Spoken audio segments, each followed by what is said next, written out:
네, 양홍수입니다. 3일날 정병국 의원이 말씀을 하셨고 4일날 고홍길 의원이 말씀을 하셨는데요. 법제 정비가 하루 늦으면 한 달 산업이 지체가 되고 한 달 늦으면 1년이 지체가 되고 1년이 늦으면 수십 년이 지체가 된다라고 이야기를 했는데 3일날에도 정병국 의원한테 이제 그 이야기를 들었고 어제는 고홍길 의원한테 들었는데 저작권이 누구한테 있는 겁니까? 저는 진짜 이 문제에 대해서 이렇게 생각을 합니다. 하루를 서두르면 열흘이 꼬이고 한 달을 서두르면 1년이 꼬이고 1년을 서두르면 수십 년이 꼬인다라고 저는 생각을 합니다. 즉 이 문제가 지금 속도전과 맞물려서 계속해서 다른 오해를 불러일으키고 있는데요. 계속해서 이제 정병국 의원께서 논의하자라고 이제 강조를 하기 때문에 그나마 좀 어느 쪽 하루를 땡기는 게 이 진심인지 그렇지 않으면 정말 논의하자는 게 진심인지 좀 확인이 좀 필요하다라고 생각합니다. 그리고 앞서 축사하시는 분들이나 여러분들이 많이 말씀을 하셨는데 정병국 의원을 제외하고는 다 경제살리기법으로 지금 문제를 바라보고 있습니다. SBS에 출연했던 이명박 대통령이나 KBS 출연했던 한성수 국무총리나 앞서 이야기했던 홍준표 의원이나 고홍길 의원이나 그 다음에 일자리 26,000개 이야기하다가 완전히 이 대국민 사기극으로 들통난 그러한 이 나경원 의원이나 이게 계속해서 지금 미디어 관련법을 경제살리기 법안으로 지금 몰아붙이고 있는 거거든요. 유일하게 정병국 의원이 3일날 여론 다양성과 관련된 법안이다라고 말씀을 하셨습니다. 그러면 이제 여기에서 여론 다양성과 관련된 법안이면 전제가 있습니다.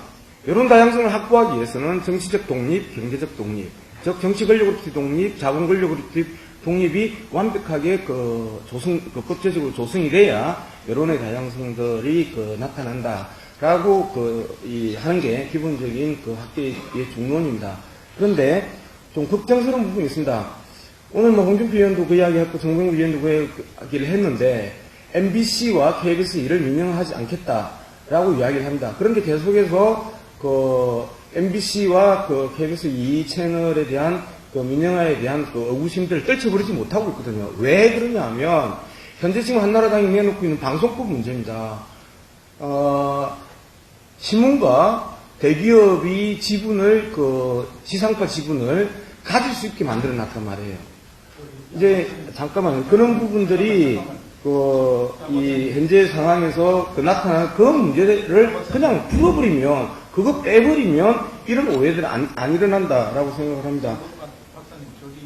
예, 계속 오늘의 주제로 들어갈 겁니다. 전제가 지금 다 연동되어 있기 때문에 이 부분들을 이야기하는 겁니다. 이 공영방송법도 지금 그러한 부분들에 대해서 문제가 있기 때문에, 그리고 기본적으로 저에게 주어진 10분에 대해서 사회자님께서는 공정하게 좀 운영을 해주셨으면 좋겠습니다. 계속하도록 하겠습니다. 자, 이렇게 연동되어 있는 부분에 대해서 말씀을 드리는데요. 그래서 이제 공영방송법 자체가 또 다른 오해를 이제 불러일으킬 수 있다라는 측면에 있어서 제가 앞서 이제 말씀드렸던 부분입니다. 그러면 오늘 발제문에 대해서 미시적으로 계속 한번 접근을 해보도록 하겠습니다.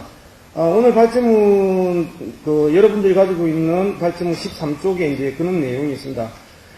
MBC의 경우 소유 구조는 공적이나 재원 구조가 민영적이라는 점에서 공영방송법 제정 시 이 법의 적용 범위에 속하게 할 것인지의 논리적 문제가 발생한다 하는데요. 아까 김동욱 선생이 말씀하셨던 공영방송 개념, 즉 서비스 펀드, 그 다음에 오너십, 즉 어떤 방송을 하는가, 돈을 어떻게 조달하는가, 누가 소유하고 있는가라는 부분들은요. 최소한 언론학회에서 합의된 적이 없고, 언론학회에서 여전히 언론학자들은 공영의 문제, 공영방송이라는 건 소유구조의 문제단데, 김동욱 교수가 말씀하신 거는 방송통신위원회가 정리한 것입니다.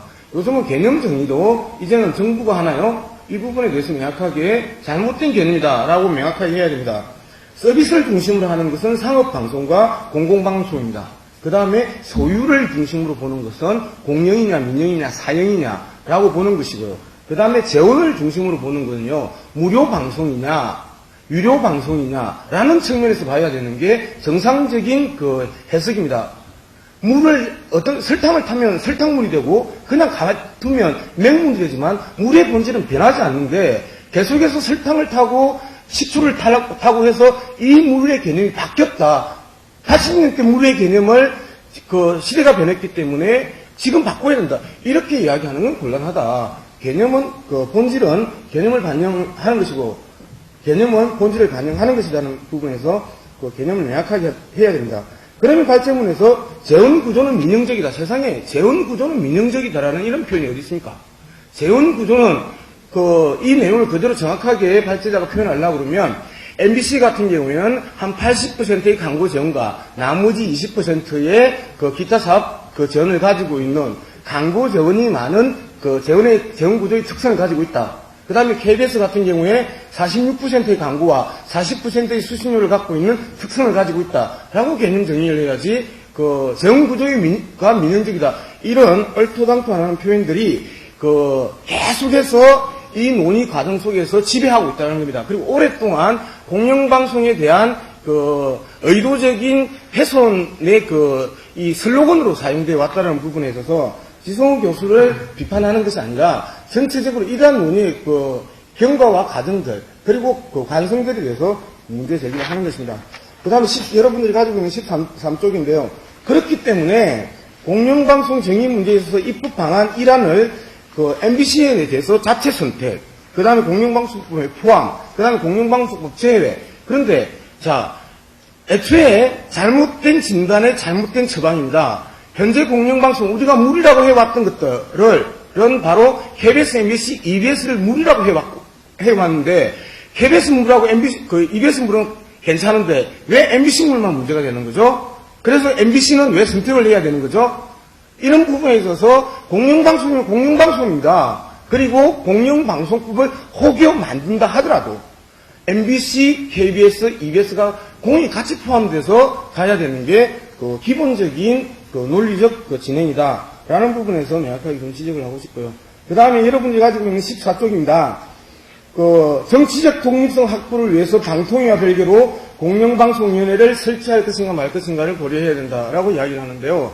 자, 정말 고맙고도 고마운 부분이 정치적 독립에 대한 부분들 때문에 새로운 그 규제기관을 바꾸자라고 지금 제안을 했는데요. 이 문제도 아주 논의를 축소시키는 그리고 현재 방송통신위원회에 대해서 근본적으로 부정하는 그 개념입니다. 방송통신위원회가 현재까지 보여주고 있는 정치적 종속성에 대한 부분을 비키기 위해서 공영방송위원회로 빠져나가자라고 하는 게 발제자와 오늘 정명국위원회 기조 연설이었는데요. 그렇게 할 필요 없습니다. 적어도 이러한 방법도 있겠고 또 하나의 방법은 현재 방송통신위원회 위원장에게 권한이 집중되어 있는 것. 즉 독임제 장관처럼 할 수 있는 그런 권한들을 구방송위원회 시절처럼 n분의 1로 나누어서 5명이 한 개의 권한을 가질 수 있도록 하는 부분 또는 방송통신위원회의 직원을 청와대에 파견하는 부분 그 다음에 방송통신위원장의 국무회의 참여 그 다음에 부위원장의 차관회의 참여 이러한 부분들을 차단하는 부분이 또 현행 그 체계 속에서 여러 가지 정치적 독립을 확보하는 데 있어서의 중요한 방법이 되겠고요. 또 하나 제도적으로 바꾸기 위해서는 구방송위원회처럼 민간 독립기구로 되돌려놓고 대통령 직속기구로부터 완전히 빠져나오면서 제도를 만들어 나가는 방법이 있겠습니다. 이렇게 여러 가지 방법이 있는데 왜 공영방송위원회라는 것만 뚝 떼서 이 문제를 가지고 설치 여부만 논쟁을 해야 될까라는 부분에 있어서 여러 가지 오해를 살 수 있는 측면이 있다라고 저는 생각을 합니다. 공영방송위원회와 방송통신위원회 관계 설정 문제 그러면 공영방송은 정치적 독립이 반드시 필요하기 때문에 공영방송위원회를 빼야 된다라면 그러면 남아있는 그 방송사들은 정치적 독립 필요 없습니까? 그리고 방송통신위원회의 그 정치적 종속성을 그대로 투영시켜야 됩니까? 이러한 측면에 있어서 논리적으로 협소화시키는 부분이 있다. 그리고 좀 이해가, 발제문에 대해서 좀 명확하게 이해가 안 되는 부분이 있습니다. 공영방송위원회와 KBS, EBS 경영위원회와 어떻게 다른 건지. 기본적으로 공영방송위원회는 규제기구로, 그 다음에 경영위원회는 운영기구로 우리가 구분할 수 있는데, 이 두 개념이 지금 섞여 있단 말이에요. 그래서 각각 하자는 건지, 따로 하자는 건지, 정확하게 정리가 되지 않고 있다. 결론입니다. 저는 현재 KBS 체제와 공영방송위원회든 공영방송위원회에 경영위원회를 두든 어떤 방식이든 이 개념이 완전히 다릅니다. KBS 사장이 기본적으로 느슨한 이사회 구조 속에서 정파적 배분에 따라서 만들어진 KBS 이사회 구조 속에서 KBS 사장이 선출이 됩니다. 여전히 정파성들이 개입될 수밖에 없습니다. 하지만 현재 이사회와 KBS 집행부는 느슨한 관계입니다. 사무국이 없고 비상임이기 때문에요.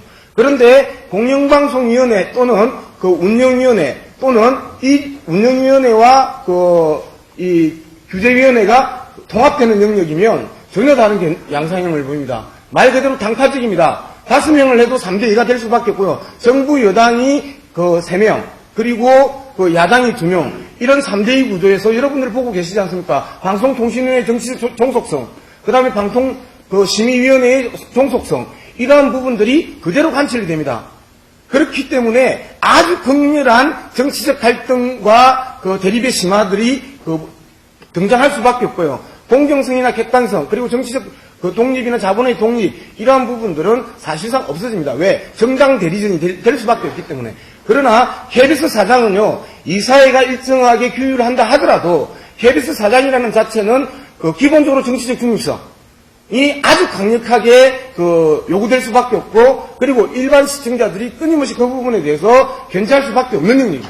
그렇기 때문에 상대적으로 느슨한 사장과 이사회 구조로 갈 것이냐, 안 그러면 사실상 사장이 본부장급으로 전락하고 일방적으로 경영위원회든 공영방송위원회든 이 당파성이 집중적으로 투영되는 제도로 갈 것이냐라고 했었을 때 당연히 비교했을 때는 현체자가 낫다는 겁니다. 그렇기 때문에 정치적 독립을 위해서 오히려 정치적 제안했던 공영방송위원회가 정치적 종속을 심화하는 아주 몹쓸 기구로 전락할 수도 있다는 측면에 있어서 기본적으로 이러한 논의는 정치적 독립이 아닌 다른 개념과 명분을 가져왔었으면 다른 방식으로 토론할 수 있으나 현재 정치적 독립 확보라는 명분을 들고 공영방송위원회를 제안한다는 건 어불성설이다라고 저는 생각을 합니다.